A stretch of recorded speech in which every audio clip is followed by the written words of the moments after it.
welcome back to another episode of Scouting Saints for the Three Kick podcast. Today, Saints returned home after 4 away games and they took on Brighton and Hove Albion, who were in a relegation scrap.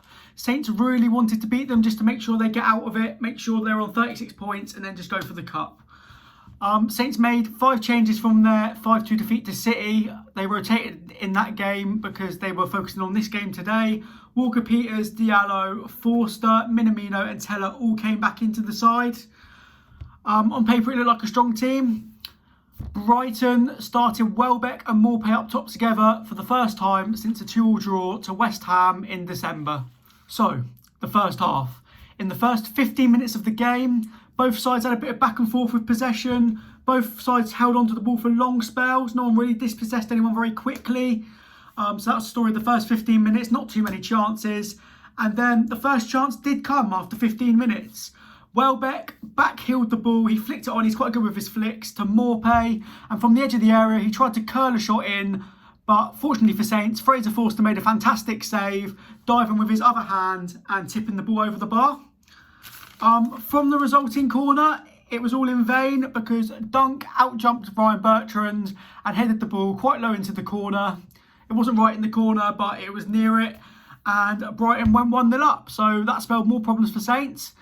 Ryan Bertrand was marking him. Not sure why we'd have one of our poorest headers of the ball marking their best header of the ball. It wasn't very well organised. You'd think you'd have Yannick Vestergaard in him or something. But no, we'll just let Bertrand mark him and mess up like that. Just 10 minutes later, however, a corner was cleared by Brighton. Armstrong received the ball about 30 yards out. He whipped the ball towards the back post. It fell to Bertrand on the edge of the area.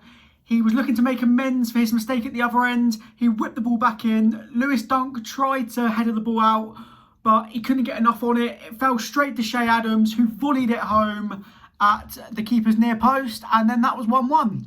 So Saints were back in the game. For once they had actually come from behind instead of letting their heads drop.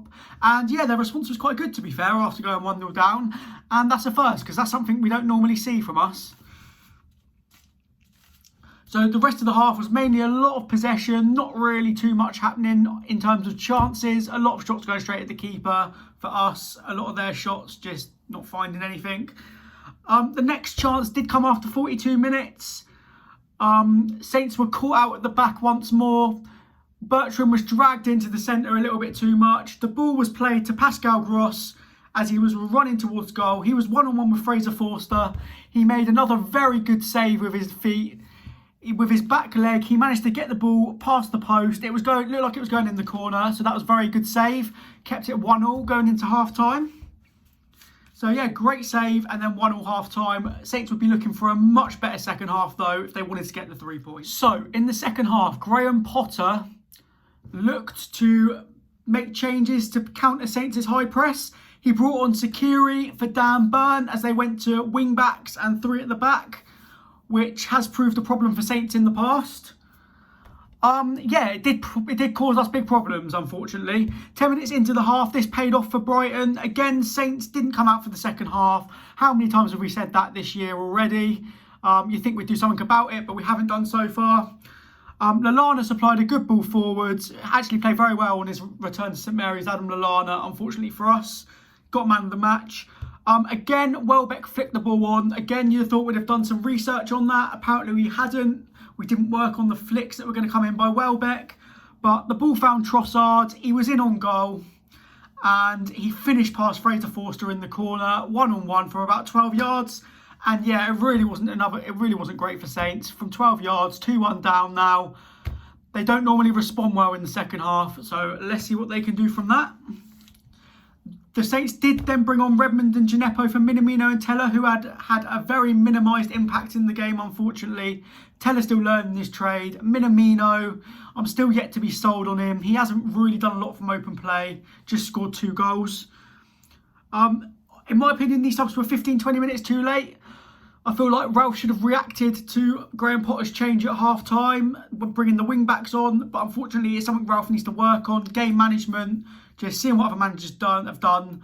Because it's something that's happened way too many times this season. Managers have tweaked things in the second half and we just haven't reacted to their little tweaks.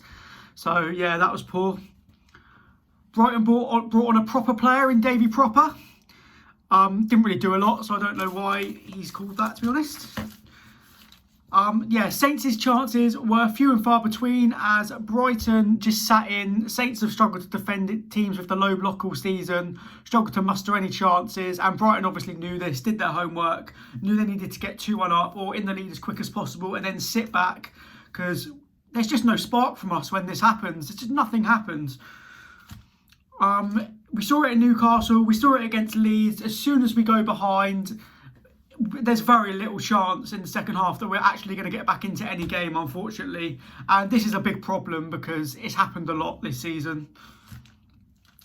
The only other chance that Saints did have was a free kick was played advantage. Someone was fouled on the edge of the area. The ball went into the box. Chadhams did a lovely turn against, I think it was Dunk.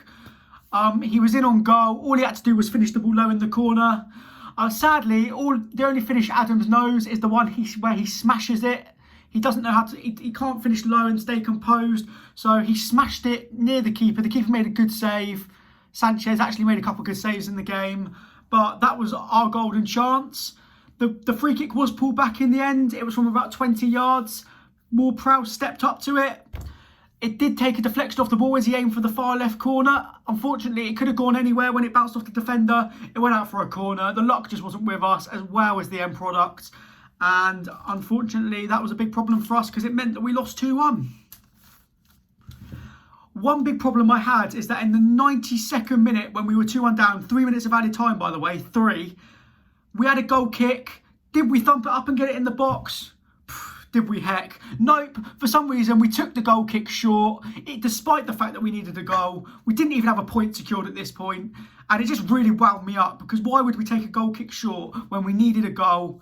And even after we took the goal kick short, we passed it around a little bit.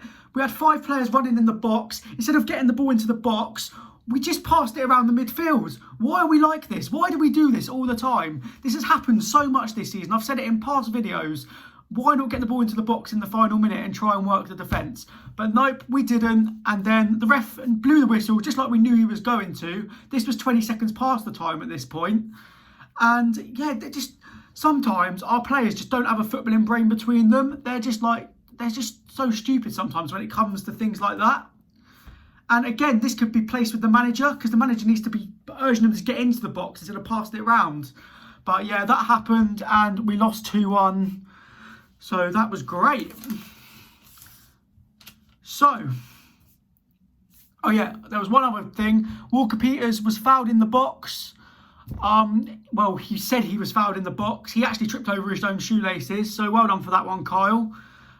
It was very desperate at that point. We were just trying to get a penalty in the final minute of the game. Yeah, it just was never going to happen, was never going to be given. And Brighton have thrown away a lot of points late this season, so it would have been a chance to get something again. But no, of course, Brighton see out the game this time because we were just very lacklustre and, well, quite lazy in the final third, if I'm honest. So, some talking points from the 2-1 defeat. The defence, again, very leaky, even with what is supposedly meant to be our strongest back four. Vestergaard and Bednarek, they're just not really cutting it at the moment. They're struggling for form. They're getting cut open way too easy. Bertrand got done big time in this game. He didn't defend very well at all. It was very poor. Was caught out of position too many times. Forster, decent performance from him. Has done enough to earn his place in the Cup quarter-final next week, in my opinion. Made a couple of very good saves. Maybe could have got down to the first one, but I'm not going to blame him for it by any means. And then the second one, he just had no chance. It was 1-on-1. It was stumped in by Trossard. And yeah, unfortunately, he didn't get the clean sheet for his efforts today. Bertrand, Armstrong and Minamino all struggled today. Armstrong's gone off the ball last couple of games, but more of a concern is Bertrand and Minamino, because Minamino just hasn't had that spark last few games, in my opinion. Apart from the 2 goals he scored, hasn't really done a lot else, so they need to up their game. Last time I said someone needed to up their game, it was Chadhams. He now has 3 goals in 3, so if you guys could do the same, that'd be great. Not adapting to Potter's change. Ralph really needs to start thinking about these things if he wants to be be here next season, because sometimes, although he's very passionate and we love him here, Sometimes he does get outdone by other managers, and that has led to a lot of doubt on Twitter lately about whether he's the right man. Personally, I'm still Ralph in, but a lot of people are starting to doubt him. As for the rumours of as for people wanting Eddie Howe to come in, it's just not going to happen, is it? He managed Bournemouth for 10 years. Why would he want to come down here and manage Saints and then risk ruining his legacy at Bournemouth? It just wouldn't happen, would it? So, yeah. If you want Ralph out, let me know in the comments who you would want in as manager. So, we also do need squad depth. I'm not blaming Ralph only. He wants to play a certain way. We just haven't got the players to play that way, unfortunately. We do need better players possession-wise on the ball to play the style of play that he wants. And better players positionally as well, because the defenders get caught out way too easily. Nathan Redmond's impact again. Again, not a great impact from Redmond. Sometimes you have to wonder why he actually comes on, because he was brought on to make an impact. Somehow he managed to do less than Minamino. So he really needs to up his game, because he's not what you'd call an impact sub, to be honest with you.